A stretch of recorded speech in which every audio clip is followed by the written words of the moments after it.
Hello everyone, welcome back to my YouTube channel science with Ritika. I hope आप सब बहुत अच्छे होंगे और रेडी होंगे एक नए टॉपिक के लिए। आज की वीडियो से मैंने स्टार्ट किया है क्वेश्चन आंसर सीरीज़, जिसमें हम लोग डिस्कस करेंगे मोस्ट इंपॉर्टेंट क्वेश्चंस। और आज के वीडियो में हम लोग स्टार्ट करने जा रहे हैं क्लास 7th का chapter number 1 nutrition in plants.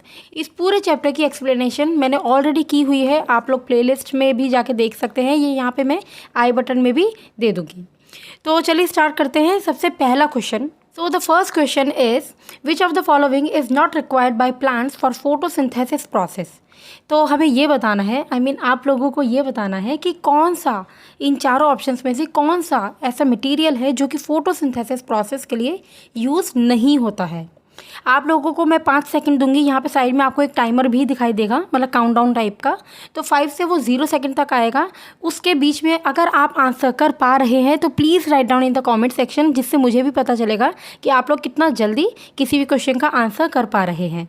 So the first one is sunlight, then water, hydrogen and carbon dioxide. तो टाइमर से स्टार्ट होता है 5 सेकेंड। 4 3 2 1 0। तो आपका ऑप्शन होना चाहिए हाइड्रोजन, जो कि रिक्वायर्ड नहीं होता है फोटोसिंथेसिस प्रोसेस में। Please write down in the comment section whether you were able to write the answer और नॉट। इस पूरे को मैंने फोटोसिंथेसिस के लिए एक अलग से सेपरेट वीडियो बनाया हुआ है। अगर आप चाहते हैं उस वीडियो को डिटेल में समझना तो यहाँ पे आई बटन में आपको वीडियो का लिंक मिल जाएगा, आप वहाँ से देख सकते हैं। तो चलिए बढ़ते हैं नेक्स्ट क्वेश्चन की तरफ। तो यहाँ पे क्वेश्चन नंबर 2 क्या पूछता है, what is the term for the plants on which the parasites climb. तो आपको पता है पैरासाइट्स का एक दूसरे प्लांट के साथ कुछ एक रिलेशनशिप होता है, जिसकी वजह से पैरासाइट्स जो प्लांट्स होते हैं, पैरासिटिक जो प्लांट्स होते हैं, वो दूसरे प्लांट से अपना फूड लेते हैं। तो पैरासाइट किसके ऊपर क्लाइंब करता है, किसके ऊपर ग्रो करता है, ये आपको बताना है। The options are host, creeper, climbers and trees. तो आपको बेस्ट ऑप्शन बताना है। तो चलिए काउंटडाउन स्टार्ट होता है। तो टाइमर यहाँ पे स्टार्ट होता है। तो इसका करेक्ट आंसर इज होस्ट। ठीक है, तो चलिए बढ़ते हैं नेक्स्ट क्वेश्चन की तरफ। Which one is an example of saprotroph. तो सेप्रोट्रॉफ क्या होता है? सबसे पहले सेप्रोट्रॉफिक ऑर्गेनिजम्स वो ऑर्गेनिजम्स होते हैं जो कि दूसरे ऑर्गेनिजम्स, दूसरे डेड एंड डिकेइंग ऑर्गेनिजम्स के ऊपर फीड करते हैं। मतलब डेड एंड डिकेइंग मतलब जो बिल्कुल सड़ चुके हैं, मर चुके हैं, उनके ऊपर फीड करते हैं। तो options are algae, fungi, bacteria and protozoa. दोबारा स्टार्ट होता है timer. 5 4 3 2 1 0 and the correct answer is fungi. Fungi are saprotrophs जो कि दूसरे डेड एंड डिकेइंग ऑर्गेनिजम्स के ऊपर फीड करते हैं। एल्गी तो अपना खाना अपने आप भी प्रिपेयर कर सकते हैं क्योंकि उनके पास होता है क्लोरोफिल पिगमेंट। बैक्टीरिया भी हेटरोट्रॉफिक होते हैं, उनमें कुछ बैक्टीरिया ऐसे भी होते हैं जो ऑटोट्रॉफिक होते हैं, जो अपना फूड अपने आप प्रिपेयर कर सकते हैं। और प्रोटोजोआ कंप्लीटली हेटरोट्रॉफिक होते हैं। ठीक है, now question number 4, in pitcher plant the pitcher like or jug like structure is modified form of which part of the plant। तो आपको ये बताना है जो पिचर प्लांट होता है, इंसेक्टिवोरस प्लांट्स होते हैं, ठीक है, जो इंसेक्ट्स के ऊपर फीड करते हैं, उनका एक एग्जाम्पल है पिचर प्लांट जो कि मटके के शेप का होता है या जग के शेप का होता है। तो ये जो जग शेप का स्ट्रक्चर होता है ये मॉडिफाइड क्या है, मतलब कौन सा स्ट्रक्चर प्लांट का कौन सा ऐसा पार्ट है जो कि मॉडिफाई होके ये पिक्चर बन जाता है। ऑप्शंस है रूट, स्टेम, बड और leaf. 5 4 3 2 1 0।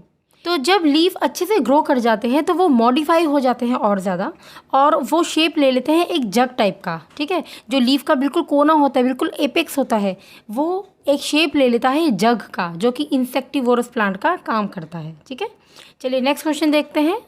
Question number 5, starch is also a form of which component present in are food. तो हम लोगों ने क्लास 6 में पढ़ा था फूड के अलग अलग कंपोनेंट्स होते हैं। ठीक है, 5 कंपोनेंट्स होते हैं basically, carbohydrates, proteins, fats, vitamins and minerals. तो यहाँ पे आपको ये बताना है कि स्टार्च कौन सा कंपोनेंट होता है या स्टार्च कौन से फॉर्म है किसी भी एक कंपोनेंट का। तो ऑप्शन है यहाँ पे carbohydrate, proteins, fats and vitamins. तो सही ऑप्शन आपको लिखना है कमेंट में। 5 4 3 2 1 ज़ीरो। तो starch is a form of carbohydrate, ठीक है, जो हमें एनर्जी देता है। जो असली फूड में जो एनर्जी गिविंग फूड होता है that is carbohydrate. No doubt fats भी हमें बहुत ज़्यादा एनर्जी देते हैं, इनफैक्ट कार्बोहाइड्रेट से ज़्यादा एनर्जी फैट्स देते हैं, लेकिन क्योंकि फैट का डिपोजिशन हो जाता है बहुत बार ब्लड वेसल्स की अंदर वाली लेयर पर, इसलिए हम फैट्स का इंटेक बहुत ज़्यादा ना करके कार्बोहाइड्रेट्स का इंटेक करते हैं, ठीक है। तो starch is a form of carbohydrate. Now the next question is the jelly-like substance present inside the cell is also known as dash. हमको पता है सब के सब living organisms are made up of a cell. तो cell के अंदर बहुत सारी चीज़ें होती है जिसको मैं नहीं बताऊंगी कि वो क्या, उनको एक टर्म दिया जाता है, वो क्या होता है वो मैं नहीं बताऊंगी। तो ये अंदर जो चीज़ें होती है इनमें एक होता है जेली लाइक सब्सटेंस। तो ये जो जेली लाइक सब्सटेंस होता है इसका नाम क्या होता है? And the options are cell organelles, nucleus, nucleoplasm and cytoplasm. आपका टाइम स्टार्ट होता है अब।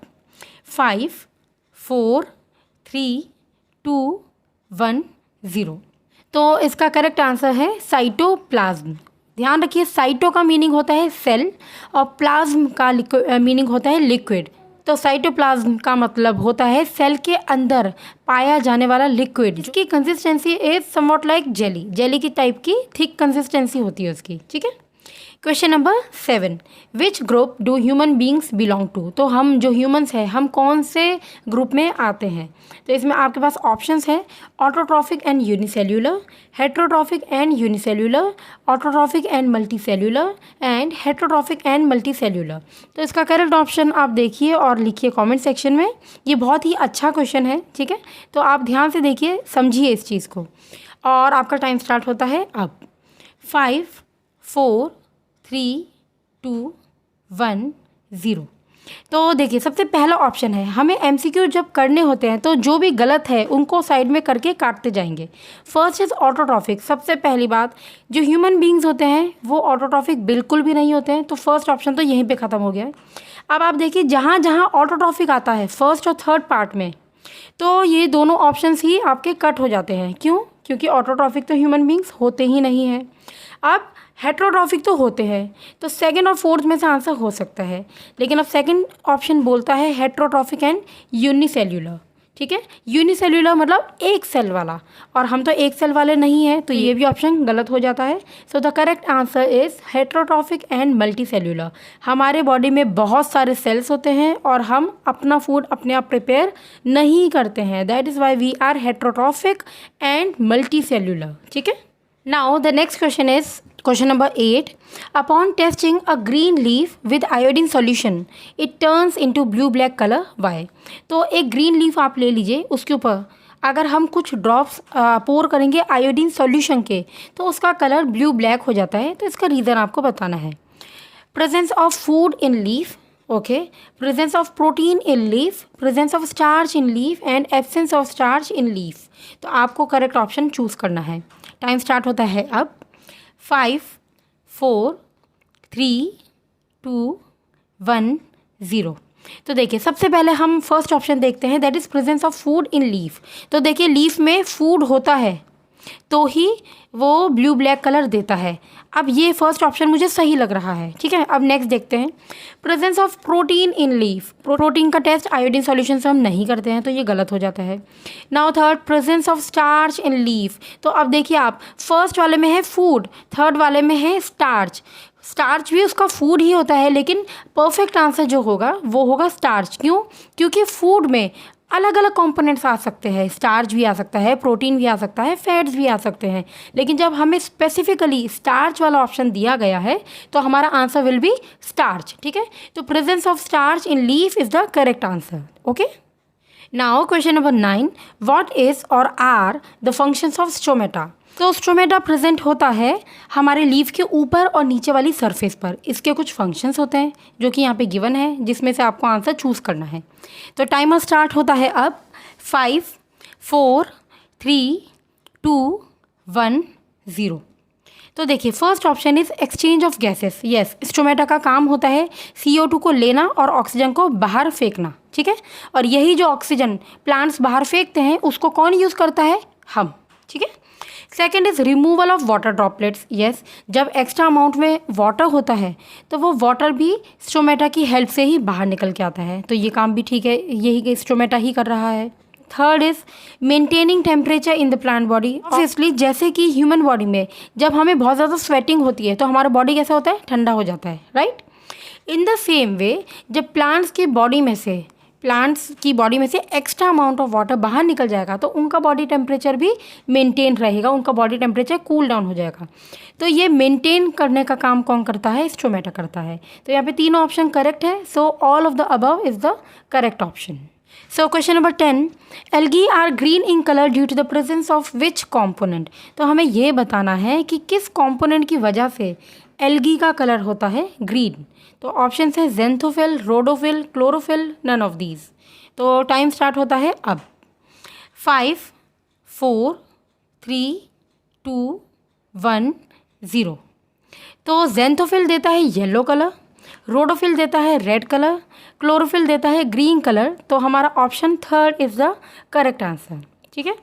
अब एक एक्स्ट्रा क्वेश्चन, बोनस क्वेश्चन है आप लोगों के लिए, जिसका answer I want you to write down in the comment section, ठीक है। तो क्वेश्चन नंबर 11 कहता है write the name of a product formed by nitrogen. Nitrogen से बहुत सारी चीज़ें बनती हैं, ठीक है, प्लांट्स के अंदर ही बात कर रहे हैं हम।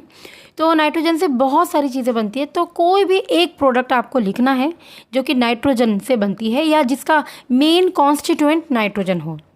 अपना आंसर कमेंट सेक्शन में ज़रूर लिखिएगा and also please write down कि 10 क्वेश्चन में से आपके कितने क्वेश्चंस करेक्ट रहे, ठीक है।